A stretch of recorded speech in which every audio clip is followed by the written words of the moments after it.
Hello friends, welcome to the Yashasvi official.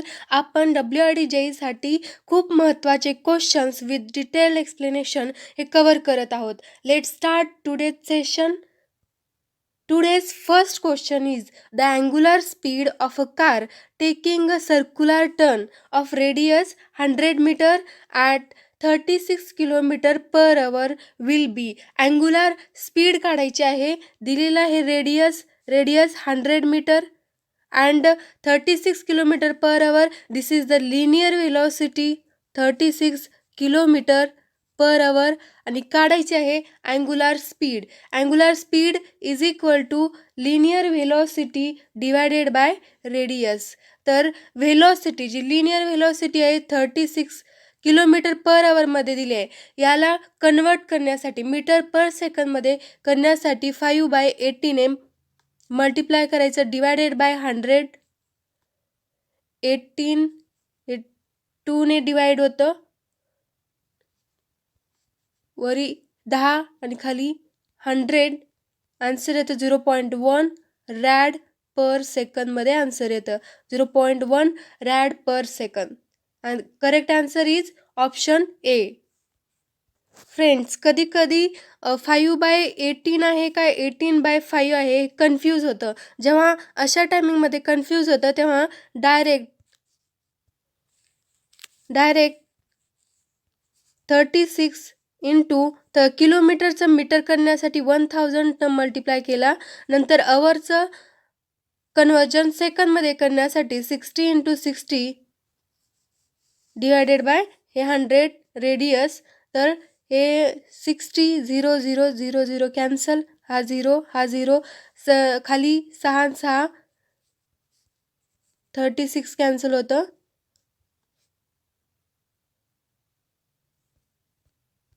Remaining is 1/10. 1/10 means 0.1 rad per second. Okay, next question is when the degree of saturation is 0, the soil mass under consideration represents one phase system, two phase system with soil and air, two phase system with soil and water, and three phase system. Friends, G soil असते आपली ती generally ही 3 phase सिस्टीममध्ये असते. 3 phase system म्हणजे generally कोणती partially saturated soil जर असेल तर त्यामध्ये सॉईल सॉलिड्स, पुन्हा जे व्हॉइड्समध्ये असतं व्हॉइड्समध्ये वॉटर आणि एअर हे प्रेझेंट असतं. पण क्वेश्चनमध्ये म्हणलेलं आहे की degree of saturation is 0. Degree of saturation 0 म्हणजेच ती पूर्ण काय आहे ड्राय सॉईल आहे आणि ड्राय सॉईलमध्ये व्हॉइड्समध्ये फक्त एअर प्रेझेंट आहे. मग राहतं काय शिल्लक सॉईल सॉलिड्स आणि एअर. तेव्हा वॉटर हे अब्सेंट आहे यामध्ये कारण डिग्री ऑफ सॅच्युरेशन 0 आहे. मग राहिले काय 2 फेज सिस्टीम राहिले आहे with soil solids and air. So correct answer is when degree of saturation is 0, the soil mass under consideration represent two phase system with soil and air. So option B is correct answer. Next question is total domestic consumption in a city water supply is assumed.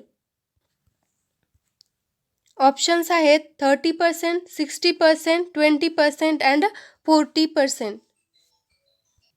There are 6 water demand. First जो आणि important आहे तो domestic water demand. Second industrial water demand.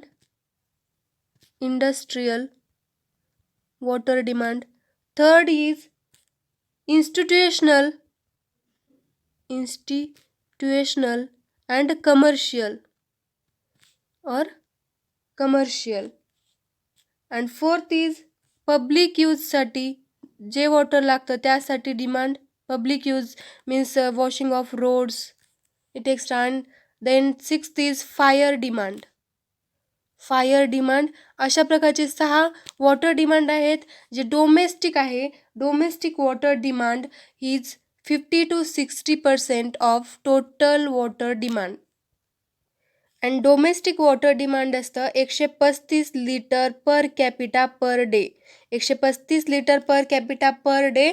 This is the domestic water demand. And total जे असतं total water demand आहे 335 litre per capita per day.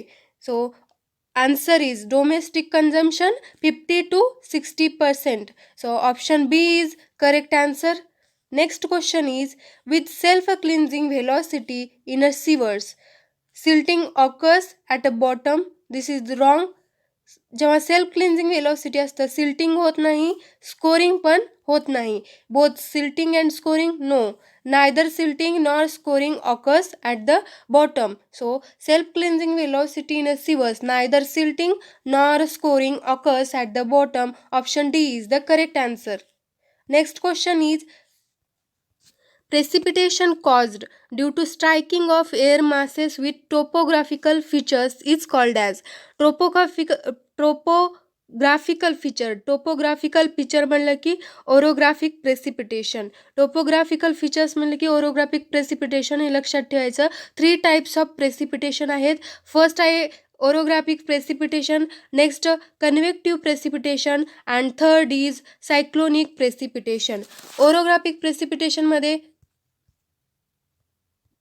when the moist air masses, this is a moist air masses striking the topographical, हे जे barrier आहे mountainous barrier त्याला काय करतं, strike करतं हे moist air and lifting up to higher altitude due to rise air undergoes cooling आणि condensation होतं. इथं कंडन्सेशन होऊन तिथं प्रेसिपिटेशन हे फॉर्म होतं, प्रेसिपिटेशन इथं तयार होतं. देन इंडियामध्ये जे सगळ्यात जास्त प्रेसिपिटेशन जे होतं ते ओरोग्राफिक प्रेसिपिटेशनमुळं होतं. नेक्स्ट जे आहे कन्व्हेक्टिव्ह प्रेसिपिटेशन. तर कन्व्हेक्टिव्ह प्रेसिपिटेशनमध्ये काय होतं, due to localized heating. Suppose this is sun आणि या सनपासून जी एनर्जी प्राप्त होते तेव्हा ग्राउंड हे काय होतं, हीट होतं. ग्राउंड हीट होतं. The warm ground heats the shallow layer of the air above moisture on the ground evaporate. तेव्हा इव्हॅपरेशन हे स्टार्ट होतं. Warm moist pockets of air काय होतं, ते राईज होतं रॅपिडली. जे वॉर्म एअर आहे ग्राउंड हीट झाल्यानंतर ते रॅपिडली राईज झाल्यानंतर rising air cools, condensation occur होतं आणि तिथं काय होतात, क्लाउड्स हे फॉर्म होतात. क्लाउड फॉर्म झाल्यानंतर तिथं प्रेसिपिटेशन ऑकर्स होतं. तर ओरोग्राफिक प्रेसिपिटेशन हे टोपोग्राफिकल फीचर्समुळं होतं. कन्व्हेक्टिव्ह प्रेसिपिटेशन हे लोकलाइज्ड हिटिंगमुळं होतं. Localized heating air becomes warm and rises up and cooling, condensation cooling होतं आणि देन प्रेसिपिटेशन हे फॉर्म होतं. This is the convective precipitation. Precipitation. Next जे आहे थर्ड सायक्लॉनिक प्रेसिपिटेशन. सायक्लॉनिकला मराठीमध्ये काय म्हणतात, तुफान किंवा चक्रीवादळ. चक्रीवादळ कसं असतं, ते सर्क्युलर मोशनमध्ये विंड हे काय होतं, फ्लो होता. Low pressure region, cyclone is a low pressure region with circular wind motion. आणि त्या लो प्रेशर एरियामध्ये जिथं लो प्रेशर एरिया आहे, low pressure area, air will flow horizontally. Air will flow horizontally from the surrounding area, causing the air in the low pressure area to lift, causing the precipitation. आणि ते तिथली air जी आहे ती lift होते आणि त्यामुळं precipitation occur होतं. त्याला सायक्लोनिक प्रेसिपिटेशन हे म्हणतात. Cyclonic precipitation. तर जे आपलं आन्सर आहे striking of air masses topographical फीचर्समुळं ओरोग्राफिक प्रेसिपिटेशन हे होतं. Next question is, the dimensional formula of a force is, force you know, force is equal to mass into acceleration. Then आपल्याला dimension काढायचे आहेत. मास कशामध्ये मेजर केलं जातं, के जीमध्ये. इंटू ॲसिलरेशन काय असतं, metre per second square. K G हे कशामध्ये, सो के जीचं मासमध्ये इंटू मीटर हे L into S square means टाईमचा स्क्वेअर. वरी आल्यानंतर -2 होतं. MLT to the power -2. A is the correct answer.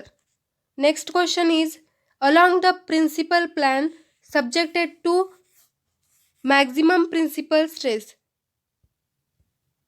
Options आहेत maximum shear stress acts, minimum shear stress acts, no shear stress acts and none of this along the principal plane. Principal plane काय असतं? Principal plane on which only normal stresses acts. ज्या प्लेनवर फक्त normal stresses act होतात, not the shear stress. Shear stress तिथं absent असतं, फक्त normal stresses हे ॲक्ट होतात. Shear stress along the surface असतात आणि नॉर्मल स्ट्रेस हे normal right angles to the surface. तेव्हा जिथं नॉर्मल स्ट्रेस ॲक्ट होतात without shear stress means shear stress is equal to 0 असतो तिथं, त्या प्लेनलाच प्रिन्सिपल प्लेन असे म्हणतात. तर क्वेश्चनमध्ये विचारलेलं आहे principal plane subjected to maximum principal stress आहे, तर तिथं शिअर स्ट्रेस काय असणार आहे? मॅक्झिमम? नो. मिनिमम पण नाही, तिथं शिअर स्ट्रेस काय असणार आहे? 0 shear stress means no shear stress. Option C is the correct answer. Next question is movement of inertia of a triangular section base B and height h about centroidal axis parallel to the base is. Moment of inertia of triangular section CG कुठे act होतो? From base it is a h/3 and apex पासून 2h/3 वर act करतो. तर CG parallel to the base याचं जे moment of inertia आहे ते आहे BH³ divided by 36. BH³ divided by 36 is the moment of inertia of triangular section about the centroidal axis parallel to the base. तर बेसला काय असणार आहे मोमेंट ऑफ इनर्शिया? बेसला BH³ divided by 12. BH³ divided by 12 बेसला आहे, सेंट्रॉइडलला 36 आणि जे अपेक्सला आहे अपेक्सला BH³ divided by 4. हे 3 फॉर्म्युले ट्रायंग्युलरशी रिलेटेड आहेत. नेक्स्ट क्वेश्चन इज, तर याचं करेक्ट आन्सर काय? Option C BH³ divide by 36. 12 कशाचा आहे? बेस. जर आय बेस विचारलेला असेल तर I base. Next question is angle between two plane mirrors of optical square. Optical square कशासाठी यूज केलं जातं? ऑफसेट सेट करण्यासाठी. तर angle between two plane mirrors 30 degree, 60 degree, 20 degree, 45 degree और 90 degree. In this figure, it is the optical square and optical square is used for setting out the right angles. Right angles set करण्यासाठी optical स्क्वेअरचा use केला जातो आणि optical square is based on the principle of double reflection. Double रिफ्लेक्शनवर हे depend आहे optical square. Double reflection principle काय आहे? It is the angle between the first incident ray and last reflected ray is twice the angle between the mirrors. हे 2 mirrors आहेत आणि आपल्याला angle काय? राईट अँगल म्हणजे 90 डिग्री सेट करायचं आहे इन्सिडंट आणि लास्ट रिफ्लेक्टेड रे आहे त्याच्यामध्ये. तेव्हा ते काय असतं? Double the angle between the 2 mirrors. तर मग हे अँगल बिटवीन 2 मिरर्स किती असायला पाहिजे? 45 डिग्री. म्हणजेच हे इन्सिडंट रे आणि लास्ट रिफ्लेक्टेड रे आहे त्याच्यामधले अँगल होणार आहे 90 degree. So the correct answer of this question is angle between two plane mirrors of optical square is 45 degree. Next question is deposited by wind, gravitational force, glaciated water. आता विंडमुळं जे wind transported soil आहे, wind transported